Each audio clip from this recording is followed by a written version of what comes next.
میں عمر وارث اور میرا تعلق انسان دوست پارٹی سے ہے، اور انسان دوست پارٹی پاکستان میں جو محنت کش طبقہ ہے، جو ورکنگ کلاس ہے، اور ایسے لوگ جن کی طاقت کے ایوانوں میں اور وہاں ان کی نمائندگی نہیں ہے، قومی دھارے کی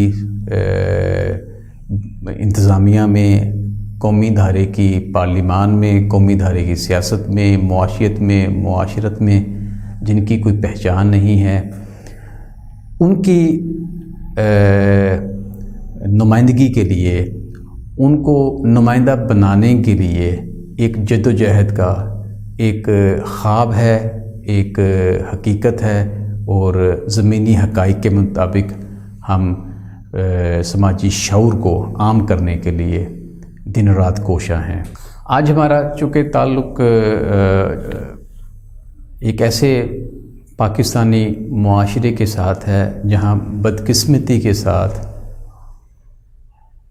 3 کروڑ بچے اسکولوں سے باہر ہیں، اور یہ وہ تعداد ہے ہماری آبادی کے تناسب کے لحاظ سے جو دنیا میں شاید ہی نائجیریا ایک ایسا ملک ہے جس میں اسکولوں سے باہر بچوں کی تعداد ان کی آبادی کے حوالے سے ہم سے شاید زیادہ ہو، وگرنہ 225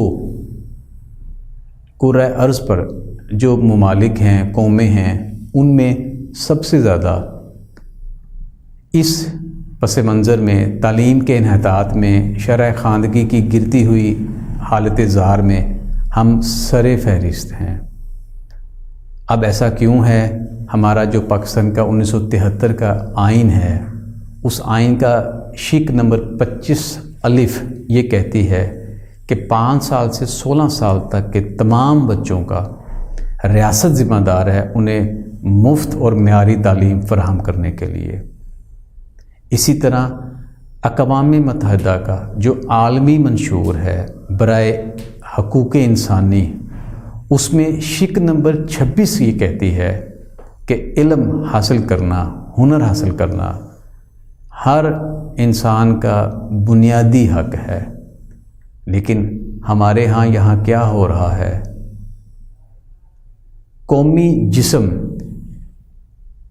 جسم کا 100% جو ہمارا حصہ ہے، یعنی ہماری جو محنت کش طبقہ ہے، جو ورکنگ کلاس ہے، اس ورکنگ کلاس کا جتنے ہمارے اسٹوڈنٹس ہیں، بچے ہیں، پڑھنے کے قابل ہیں پرائمری اور سیکنڈری اسکول میں، ان کی جو یعنی وہ کیپیسٹی ہے اسکول میں جانے والے بچوں کی، اس کا آدھا جو حصہ ہے وہ اسکول میں تعلیم حاصل کرنے سے محروم ہے۔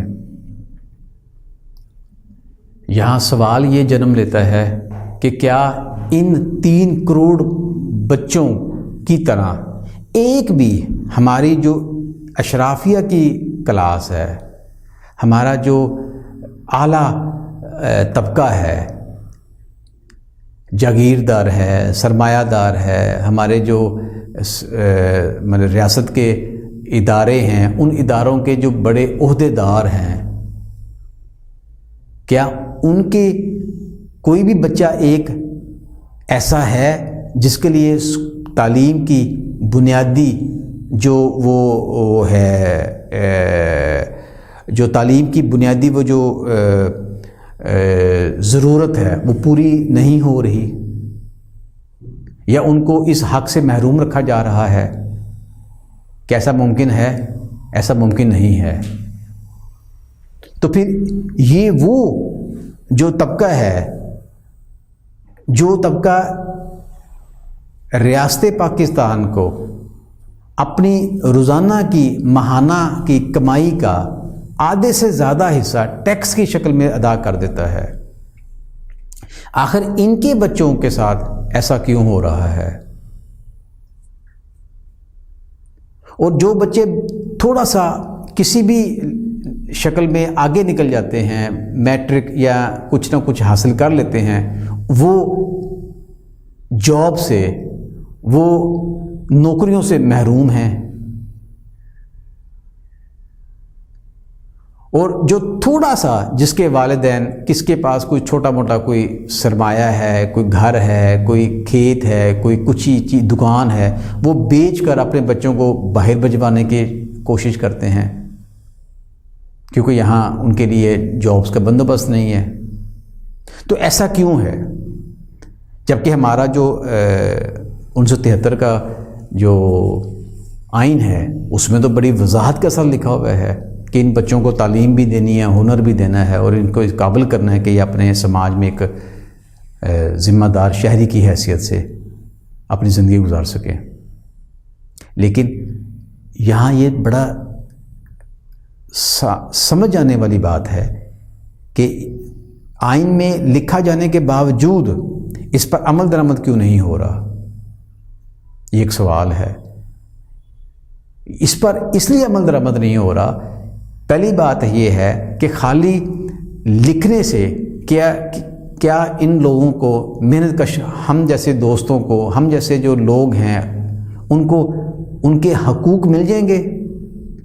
ان کی بنیادی جو وہ ریاست کی طرف سے درج وہ چیزیں ہیں، وہ جو حصہ ہے قومی بجٹ میں، قومی دولت میں، وہ مل جائے گا؟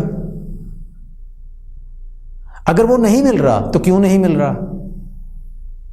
وہ اس لیے نہیں مل رہا کہ یہ جو ہمارا محنت کش طبقہ ہے، اس کی قانون ساز اداروں میں، یعنی پارلیمان میں، صوبائی اور قومی اسمبلی میں ان کا حصہ نہیں ہے، ان کی نمائندگی نہیں ہے، ان کا انتظامیہ میں کوئی کردار نہیں ہے، ان کا عدلیہ میں کوئی کردار نہیں ہے، ان کا قومی صحافت میں، قومی معاشرت میں کوئی کردار نہیں ہے۔ تو جب یہ سارا کچھ ہم ان چیزوں سے محروم ہیں، تو اس کا مطلب یہ ہے کہ خالی کچھ لکھنے سے کچھ نہیں ہوگا۔ اس کے لیے باقاعدہ ہمیں سوچ بچار کرنے کی ضرورت ہے۔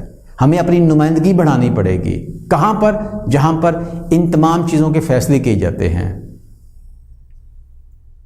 ہمیں اپنے ووٹ کا صحیح استعمال کرنا پڑے گا، ہمیں سماجی شعور کو عام کرنا پڑے گا، ہمیں اپنے بچوں کے لیے سوچنا پڑے گا، تاکہ ہم اپنے حق کے لیے آپس میں جڑت پیدا کر سکیں اور اپنے جیسے لوگوں کے ساتھ بیداری پیدا کر کے حق کے حصول کے لیے ہم آگے بڑھ سکیں۔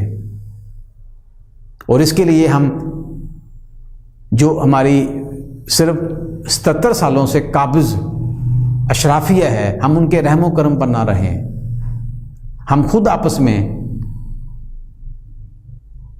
ایک ترکیب اور ترتیب کے ساتھ ایک اپنے جیسے دوستوں کی جو پارٹی، جو عوامی پارٹی ہو، جس پارٹی کا عام لوگوں کے ساتھ تعلق ہو، اس کا حصہ بنیں، اس کا حصہ بن کر ہم آگے آئیں، اور پھر آگے آ کر اپنے حق کے لیے طاقت کے تمام ایوانوں میں، ریاست کے تمام اداروں میں اپنی آواز کو بلند کریں۔ شکریہ۔